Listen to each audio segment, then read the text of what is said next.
पूरे देश में अपने शहर की साफ सुथरी सड़कों के लिए और साथ ही अनूठी पहल करने के लिए जाना जाने वाला शहर इंदौर अब भिखारियों से मुक्त होने जा रहा है। और एक बहुत बड़ी पहल इंदौर के जिला प्रशासन और नगर निगम के जो प्रशासन अधिकारियों ने की है कि 1 जनवरी 2025 से इंदौर में कोई भी भीख मांगता हुआ नजर नहीं आएगा। और सबसे दिलचस्प बात यह है, यदि इसके बाद कोई भी व्यक्ति भिखारियों को भिक्षा देते हुए पाया गया तो उसके खिलाफ भी कानूनी कार्रवाई की जाएगी। जी हाँ दोस्तों, ये एक अनोखी पहल इंदौर में शुरू होने जा रही है, जहां पर न सिर्फ भीख मांगने वाले बल्कि भीख देने वालों पर भी जो है FIR दर्ज की जाएगी और कानूनी कार्रवाई की जाएगी। और इस आशय का निर्णय इंदौर के जिला प्रशासन ने ले लिया है। वहां के कलेक्टर आशीष सिंह ने कहा है कि हम पिछले कई दिनों से एक अभियान चला रहे हैं जो कि दिसंबर के आखिर तक चलेगा और जिसमें हम इंदौर शहर के अंदर रहने वाले जो नागरिक हैं उनसे हम ये अपील कर रहे हैं कि वो भिखारियों को भिक्षा न दें। आपको याद होगा कि इंदौर एक ऐसा शहर है जो पूरे देश में पिछले कई सालों से सर्वश्रेष्ठ शहर यानी साफ सफाई के मामले खास तौर पर कहा जाए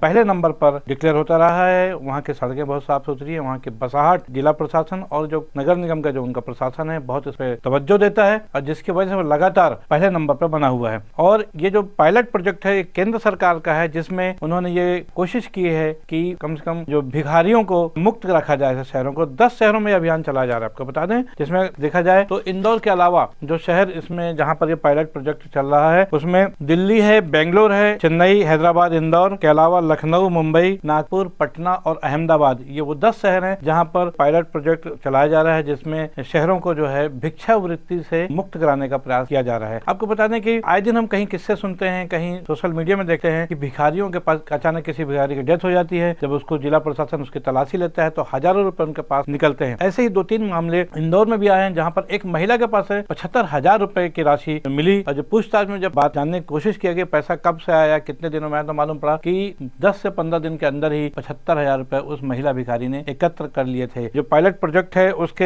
एक पदाधिकारी हैं दिनेश मिश्रा, उन्होंने बताया कि हम जब रिपोर्ट तैयार करते हैं तो पाते हैं कि कई भिखारी ऐसे हैं जिनके पास पक्के मकान हैं, उनके बच्चे बैंकों में काम कर रहे हैं और तो और कई ऐसे भी भिखारी हैं जो कि ब्याज पर पैसा चलाते हैं। कुछ दिनों पहले एक रिपोर्ट आई थी कई शहरों की, जिसमें मुंबई और कानपुर, दिल्ली जैसे शहर है जहां पर कई भिखारियों के पक्के मकान है, दुकानें किराए पे चल रही है, हजारों नहीं बल्कि लाखों रुपए महीना उनको किराए में मिल रहा है। बावजूद उसके वो लोग भीख मांगना नहीं छोड़ते। लोग ये सोचते हैं कि जब बिना मेहनत के बिना काम के पैसे मिल रहे तो कौन कमाने जाए। आप यदि अपने आसपास के परिवेश में गौर करें तो ये देखेंगे कि आजकल बच्चे जो ग्रेजुएट हैं या PG हैं जिनको नौकरी नहीं मिल पाती, वो 10 से 20 हजार की नौकरी के लिए उनको एड़ी चोटी तक पसीना बहाना पड़ता, तब लेकर 10 से 20 हजार रुपए, 25 हजार रुपए कमा पाते हैं। लेकिन वहीं भिखारियों की स्थितियां ऐसी हैं कि हर महीने वो 50,000 से 1 लाख रुपए महीना बिना किसी मेहनत के कमा लेते हैं, जबकि न उनके पास किसी किस्म की डिग्री है, न उनके पास किसी किस्म का कोई औजार है, न दुकान है। लेकिन उनके पास ये सब चीजें हैं जिनके माध्यम से वो एक नियमित आय भी कर रहे हैं, लेकिन भीख मांगना नहीं छोड़ रहे हैं। इस संदर्भ में जो समाज कल्याण मंत्री हैं मध्य प्रदेश के नारायण सिंह कुशवाहा, उन्होंने बताया इस अभियान से जुड़ते हुए इंदौर की एक समाज सेवी संस्था है जिसने ये घोषणा की है कि जो भी भिखारी जिला प्रशासन चिन्हित करती है या नगरीय निकाय प्रशासन, ऐसे लोगों को कम से कम अगले 6 महीने तक आश्रय देंगे, उनके रहने की व्यवस्था करेंगे, उनके लिए काम दिलाने की व्यवस्था करेंगे ताकि वो भीख मांगने की उनको जरूरत न पड़े। एक बात और, आजकल जो राज्य सरकारों ने स्कीम बना के रखी जिसके तहत वो गरीबों को मुफ्त राशन देते हैं, कम से कम 35 किलो, कहीं 25 किलो प्रति व्यक्ति या प्रति परिवार। और उसके अलावा जैसे लाडली बहना योजना है जो कि मध्य प्रदेश में चल रही है, जो कम से कम हर महीने 1250 रुपए किसी महिला को मिलता है। इस राज्यों में 1000 रुपए है। महाराष्ट्र जैसे राज्य में भी चुनाव है, वहाँ पर 1500 रुपए महीना महिलाओं को देने की योजना शुरू हो चुकी है और उनको पैसा दिया भी जा रहा है पिछले 3-4 महीनों से। बहरहाल प्रशासन का ये कहना है कि आखिर जब सरकार मुफ्त राशन दे रही है, जब शासन पैसा दे रही है, तो आखिर ऐसे लोग भीख क्यों मांग रहे हैं। ये एक बड़ी दिलचस्प बात है और इस पर सोचने की बात है। और एक हिसाब से देखा जाए, जब से जिला प्रशासन ने ये पहल शुरू की है, लगभग 6 महीने से, जुलाई के आसपास से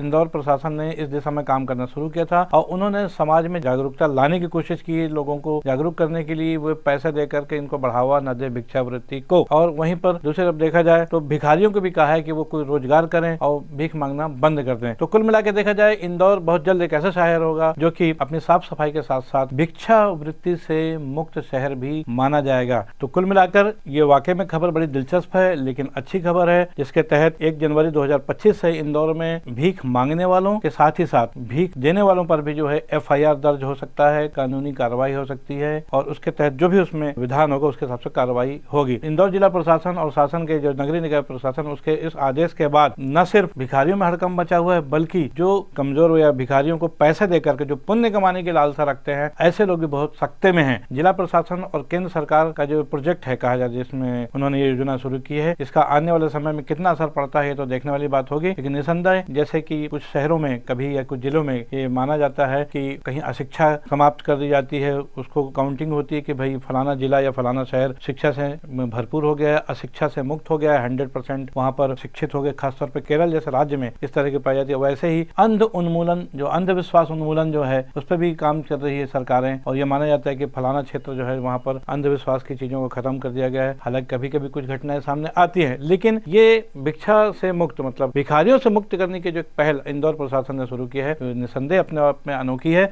और हो सकता है कि आने वाले दिनों में कुछ अन्य शहरों में भी ये योजना और लागू की जाए। बहरहाल आज के लिए इतना ही। मैं हूं BD निजामी और आप देख रहे हैं न्यूज T20। हमारी ये खबर आपको कैसे लगी, इस पर अपनी राय अवश्य दें। खबर को लाइक करें, चैनल को सब्सक्राइब करना न भूलें। कल फिर मिलेंगे किसी नई खबर या नए विश्लेषण के साथ। तब तक के लिए दीजिए इजाजत। जय हिंद, जय भारत, जय छत्तीसगढ़।